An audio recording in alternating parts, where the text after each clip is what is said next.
ये कहानी दिखाती है कि जब एक लड़के को सुपर पावर मिलती है तो उसकी खासियत ये होती है कि वो जो खुद महसूस करेगा वही दूसरों को भी महसूस करा सकता है। शुरुआत में वो इन शक्तियों को समझने और नियंत्रित करने की कोशिश करता है, लेकिन धीरे धीरे हालात उसके काबू से बाहर होने लगते हैं। क्या वो लड़का अपनी इस शक्ति का सही इस्तेमाल कर पाएगा?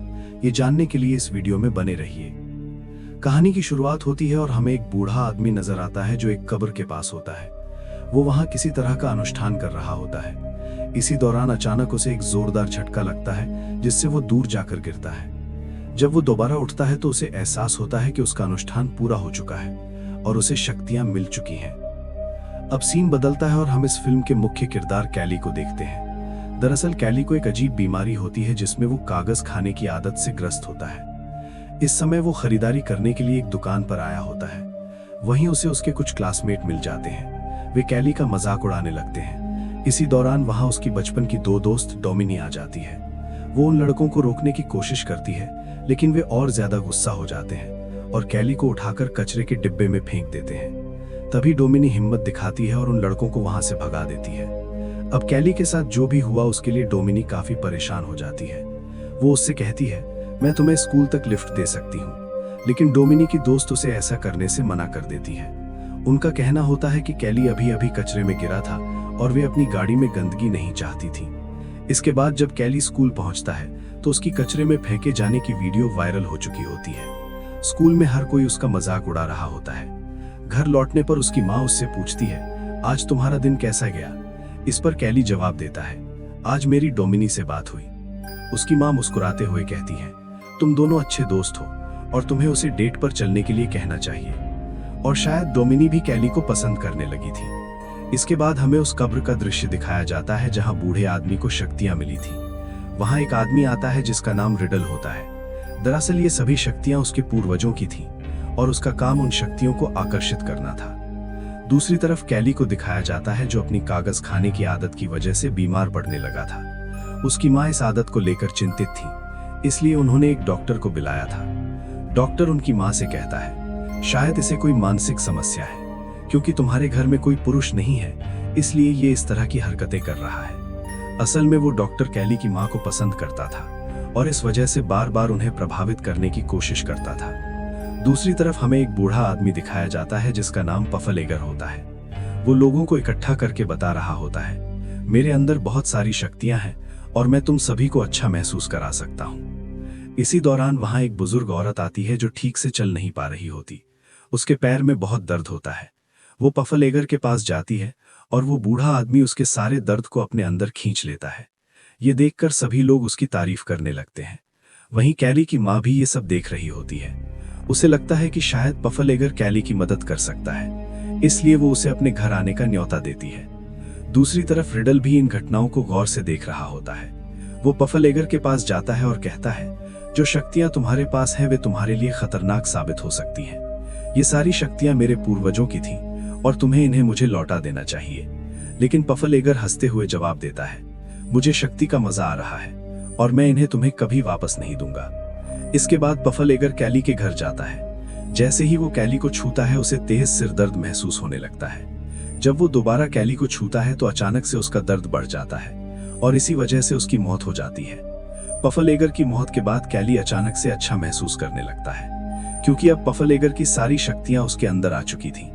अगले दिन जब कैली अपनी साइकिल ठीक कर रहा होता है तो उसके हाथ पर एक कट लग जाता है, लेकिन कुछ ही पलों में वो खुद ब खुद ठीक हो जाता है।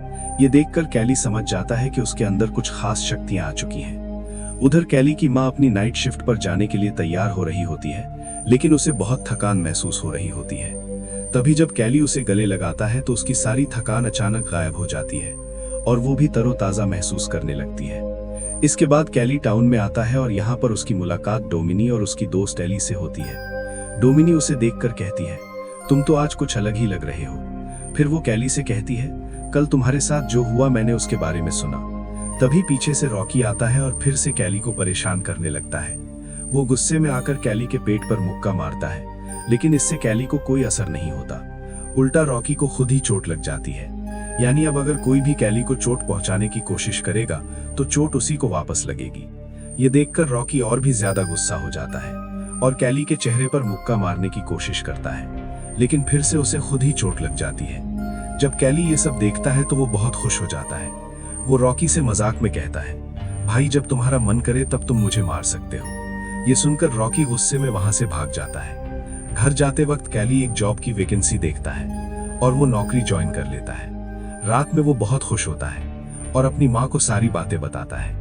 इसके बाद रॉकी अपने पिता को लेकर कैली के घर पहुंच जाता है। रॉकी के पिता गुस्से में कैली की माँ से कहते हैं, तुम्हारे बेटे कैली ने मेरे बेटे रॉकी को मारा है। इस पर रॉकी खुद कहता है, हाँ मुझे पता है। कैली की माँ ये सुनकर कहती है, मेरा बेटा नहीं बल्कि तुम्हारे बेटे ने मेरे बेटे को मारा है। इस पर रॉकी का पिता कहता है, हाँ मुझे पता है, लेकिन आज जो हुआ वो बहुत अजीब था। कैली की माँ गुस्से में कहती है, अगर तुम्हें पहले से पता था कि तुम्हारा बेटा मेरे बेटे को मारता है तो तुमने पहले कुछ क्यों नहीं किया। वो इतनी ज्यादा नाराज हो जाती है कि रॉकी के पिता को घर से बाहर निकाल देती है। यहाँ पर कैली अपनी माँ से कहता है, माँ मैं तुम्हें यही बात बताना चाहता था। फिर वो अपने आप को चोट पहुंचाने की कोशिश करता है और अपनी माँ से भी ऐसा करने को कहता है। जब उसकी माँ ऐसा करती है तो सारा दर्द उन्हें ही महसूस होता है। ये देखकर उसकी माँ कहती है, तुम्हें अपनी शक्तियों को ठीक से समझना चाहिए। ठीक है, तुम आज से एक्सपेरिमेंट कर सकते हो और देख सकते हो कि तुम्हारी और कौन कौन सी पावर्स हैं। अब कैली पर किसी भी चीज का असर नहीं हो रहा था। वे दोनों ये फैसला करते हैं कि इस बारे में किसी को नहीं बताएंगे। अगले दिन कैली स्कूल में डोमिनी का एक रबर बैंड टेबल पर पड़ा देखता है। वो सोच में पड़ जाता है क्योंकि कल उसने सपने में भी यही चीज देखी थी। जब वो डोमिनी की तरफ देखता है तो उसे महसूस होता है कि वो उसी के साथ है। सपने में डोमिनी के साथ उसकी दोस्त सारा भी थी। जब वो ये सब सोच रहा होता है तब डोमिनी और सारा भी क्लास में वही सोचने लगती हैं। वे दोनों समझ नहीं पाती हैं कि ये क्या हो रहा है, लेकिन कैली क्लास से बाहर चला जाता है। अब रात को सभी स्टूडेंट्स एक पार्टी कर रहे होते हैं। वहां पर डोमिनी का एक्स बॉयफ्रेंड उसे पीछे से पकड़ लेता है। ये देखकर कैली गुस्से में उसे छोड़ने के लिए कहता है। इस पर नेल्सन हंसते हुए कहता है, तुम मेरा क्या बिगाड़ लोगे। नेल्सन गुस्से में कहता है, तुम्हारे साथ जो भी चल रहा है मैं इसका पता लगा लूंगा। पार्टी खत्म होने के बाद कैली साइकिल से घर जा रहा होता है, लेकिन रास्ते में नेल्सन और उसके दोस्त उसे देख लेते हैं और उसे चोट पहुंचाने की कोशिश करते हैं। कैली संतुलन खो बैठता है और एक गाड़ी के सामने गिर जाता है, लेकिन कैली पर कोई असर नहीं होता, बल्कि गाड़ी चला रहे व्यक्ति की तुरंत मौत हो जाती है। इस घटना से कैली भी डर जाता है क्योंकि अब उसे अपनी शक्तियों का असली खतरा समझ आने लगा था। अब यहाँ पर डोमिनी और उसकी फ्रेंड्स भी पहुंच जाती हैं। यहाँ पर कैली डोमिनी को सब कुछ सच बता देता है। इसके बाद पुलिस भी पहुंच जाती है और कैली की माँ भी। पुलिस उस लड़के की मौत के बारे में पूछताछ करने लगती है। वहां मौजूद लोग कैली पर इल्जाम लगाते हैं कि वो सड़क पर साइकिल चला रहा था और उसने जानबूझकर एक्सीडेंट करने की कोशिश की, लेकिन पुलिस अधिकारी इस बात को मानने से इनकार कर देता है। इसके बाद वो कैली से पूछताछ करता है और कैली उसे सारी सच्चाई बता देता है। हालांकि पुलिस को उसकी बात पर यकीन नहीं होता क्योंकि ये सिर्फ एक हादसा था, इसलिए इस केस को बंद कर दिया जाता है। दूसरी तरफ हमें रिडल को दिखाया जाता है जो पफलेगर की कब्र के पास पहुंचता है। वहां जो पौधे उगे हुए थे उन पर रिडल जादू कर देता है। स्कूल में नेल्सन और उसके दोस्त कैली पर नजर रख रहे होते हैं क्योंकि वे अपने दोस्त की मौत का बदला लेना चाहते थे। इस बीच कैली और डोमिनी एक साथ बैठे होते हैं। डोमिनी कहती है कि एक नई मूवी आई है और वो उम्मीद करती है कि शायद कैली उसे डेट के लिए पूछेगा। कैली पहले तो बात समझ नहीं पाता, लेकिन आखिर में वो उसे डेट के लिए पूछ ही लेता है और डोमिनी हाँ कह देती है। इसके बाद जहां कैली काम करता था वहां रिडल उससे मिलने आता है। वो कैली से पूछता है कि क्या वो पफलेगर को जानता है। फिर कैली उसे सब कुछ बता देता है। ये सुनकर रिडल समझ जाता है कि अब पफलेगर की सारी शक्तियां कैली के अंदर आ चुकी हैं। रात में जब कैली घर आता है तो उसकी माँ के सिर में दर्द हो रहा होता है, इसलिए वो दवाई लेने के लिए बाहर निकल जाता है। लेकिन बाहर नेल्सन और उसके दोस्त उसके घर पर नजर रख रहे होते हैं। उन्हें लगता है कि शायद कैली की माँ घर से बाहर गई है और कैली अकेला है। वे अपनी गाड़ी से उसके ट्रेलर को लोहे की चेन से जोड़ देते हैं, जिससे ट्रेलर नीचे गिर जाता है। ट्रेलर गिरने की वजह से वहां गैस लीक हो जाती है। कैली की माँ बाहर निकलने की बहुत कोशिश करती है, लेकिन वो बाहर नहीं निकल पाती। तभी एक लैंप नीचे गिर जाता है और वहां आग लग जाती है। आग फैलने के कारण विस्फोट हो जाता है और कैली की माँ की जान चली जाती है। जब तक कैली वहां पहुंचता है तब तक आग पूरी तरह फैल चुकी होती है। पुलिस को लगता है कि कैली भी जल चुका है, इसीलिए वे उसे अस्पताल भेज देते हैं। लेकिन बाद में पुलिस अफसर को पता चलता है कि कैली को कोई चोट नहीं आई। इसके बाद शेरिफ से मिलने के लिए रिडल आता है। वो पुलिस अफसर से कहता है कि हमारे पूर्वजों की शक्तियां अब कैली के अंदर आ चुकी हैं। और हमें कुछ करना पड़ेगा। लेकिन अफसर उसकी बात पर ज्यादा ध्यान नहीं देता। अगले सीन में कैली की मां का अंतिम संस्कार दिखाया जाता है। वहां डोमिनी उसे सांत्वना देने के लिए आती है। जब सभी लोग चले जाते हैं तब कैली अपनी मां की कब्र के पास जाता है। वहां एक पत्ता पड़ा होता है जिसे वो उठाता है और खाने लगता है। लेकिन जैसे ही वो पत्ता खाता है उसे अजीब सा महसूस होता है और वो उल्टी करने लगता है। दूर खड़ी सारा ये सब देख रही होती है। अब कैली की मां की मौत के बाद ऑफिसर उसे हॉस्टल केयर में रखने वाले थे। रास्ते में ऑफिसर कैली से कहता है, तुम्हारे ट्रेलर का बैलेंस खराब हो गया था, क्या उसमें कोई परेशानी थी? और तभी कैली रोड पर नेल्सन और उसके दोस्तों को देखता है। वो समझ जाता है कि ये सब उन्होंने ही किया है। गुस्से में कैली गाड़ी से कूद जाता है और उन लड़कों का पीछा करने लगता है। वे सभी एक नदी के पास पहुंचते हैं। अब कैली वहां आकर उनका एक शर्ट पकड़ लेता है, फिर उसे अपने गले के चारों तरफ बांध लेता है और खुद को खींचने लगता है। लेकिन जिस लड़के की वो शर्ट होती है उसका दम घुटने लगता है और वो पानी में डूबकर मर जाता है। उसके सभी दोस्त उसे बचाने की कोशिश करते हैं लेकिन नाकाम रहते हैं। अब कैली बाहर आकर उन लड़कों से कहता है, अब तुम 3 लोग बचे हो और मैं तुम में से किसी को नहीं छोड़ूंगा। इस बीच कैली को खोजते हुए ऑफिसर भी वहां पहुंच जाते हैं, इसलिए कैली वहां से भाग जाता है। अब नेल्सन बाकी सभी लोगों को इस घटना के बारे में बता देता है। डोमिनी इस बारे में कैली से बात करती है।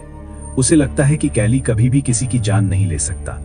जब कैली डोमिनी के पास जाता है तो वो उससे कहती है, तुम मेरे साथ चलो।